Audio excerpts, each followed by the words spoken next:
Hello there. So at this time of year I tend to watch a lot of films. I get caught up in the whole Oscar buzz thing, even though it's a bit silly, and we tend to go to the cinema a lot. A lot.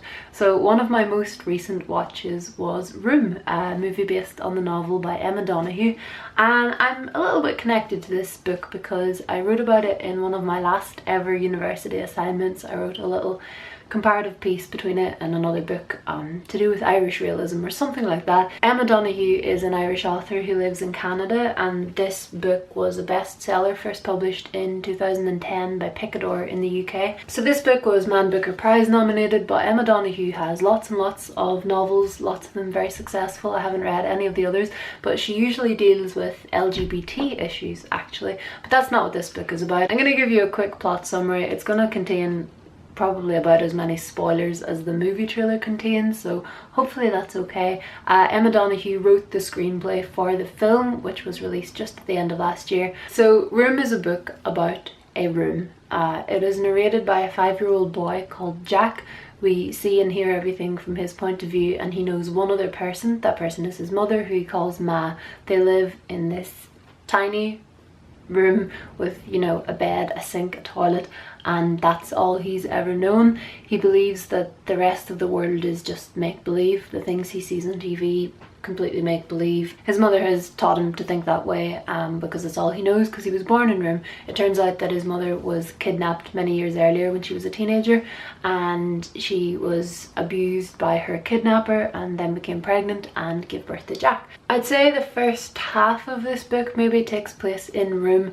For the movie, it's probably the first half, maybe a little bit less. It felt like less, I'm not too sure, but it takes place in Room, and then, a little bit of spoiler, they leave Room. They finally escape.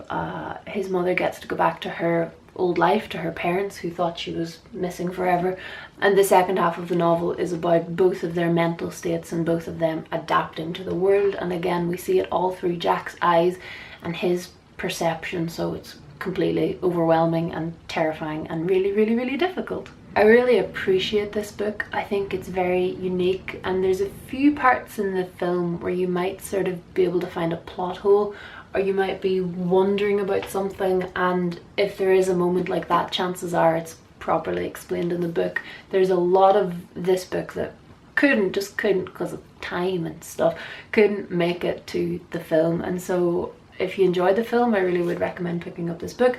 And if you have read this book, you'll notice that there's a few changes to the kind of general narrative. There's a few less characters, and some things just don't happen, haven't happened. However, I do have an issue with this book, and I know a lot of people who have read it, mainly sort of adult, like older adult women in my life have read this. My big issue with this book is that because it's written from a 5-year-old's point of view, it's all perfect in terms of spelling, which is really unrealistic because a 5-year-old couldn't write, you know, a book this length. Except that Emma Donoghue includes like grammatical errors and kind of weird syntax and stuff in order to make it more believable that it's coming from the voice and the mind of a 5-year-old. So it's unrealistic. It serves to kind of really emotionally manipulate you and put you in that position where you think this is your life and this is the world, and then just take you and put you in somewhere so big that you can't even comprehend it. It's really effective as a narration device, but it sort of sits uncomfortably with me. It's like it's really forcing you to feel, and I find it difficult to read those kind of mistakes he makes when speaking that children make. It's a strange one, I understand it, but if all the spelling's going to be correct and if you're going to go that far, then do you really need to alter it with the little mistakes and stuff? I don't know. Anyway, but the point I'm trying to get to is that the things that were weird to me about this book in terms of narration are completely gone in the film, because in the film you are a separate person. You have your own eyes, and Jack is here and Ma is here, and you're weirdly complicit. You're like a third person in this completely already claustrophobic room with them, and I just loved the film. I should probably give a bit more detail. It was directed by Lenny Abrahamson, who is an Irish director, and I only know him from one other movie, and that's Frank, which came out in I think 2014, and Donald Gleeson was in it, and I thought it was wonderful. And what else? It stars Brie Larson and a little boy called Jacob Tremblay. I hope I'm saying that right. And I think he's maybe 8 or 9 in real life, but he plays a 5-year-old and he does it so wonderfully. Oh my goodness, it's so compelling and so emotional. Brie Larson also, I think, just gets it. In the book, Ma has moments where she just shuts down, where she'll just think or be triggered back to thinking about her old life, and she can't really share that with Jack, and he doesn't understand, and she just completely shuts down. And Brie Larson really gets that, and that troubled mindset continues when she goes back out into the real world. And it's not that Jack's narration is completely removed from the film. He does do voiceovers, which are really sweet, and it is still incredibly emotional because of that. I just think it's a bit easier when you're sort of a step back and it's not so much first person.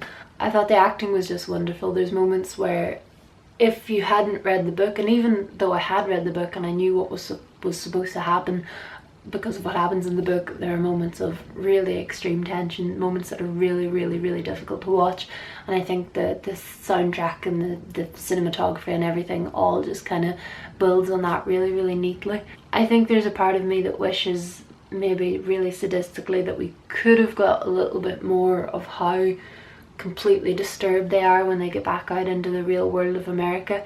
There's a lot in the book which I think is really valuable. This book isn't just like an emotional, terrible mother-son story. There's also a lot of commentary about a little more intricate things that sort of are eventually pulled out. For example, when Jack goes shopping for the first time, American capitalism. Can you think about how overwhelming it is for a child who's only ever known like one outfit and one bed and one chair to go into a shopping mall? It's just, it really hits you very hard in that book. And also issues of gender, because Jack has really long hair, just because he does, why wouldn't he? And the sort of pressure when he comes back out into the real world to look like a boy, to dress like a boy. It all just seems really ridiculous when you've been so removed from that, and then you're thrust back into it. And also just kind of little feminist issues, things like breastfeeding, things like mother-daughter relationships.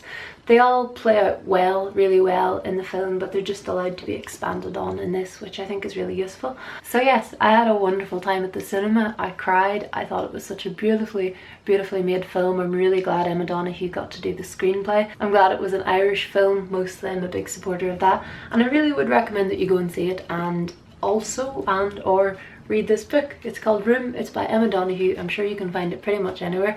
I hope you have a lovely weekend, and I'll see you very soon. Bye!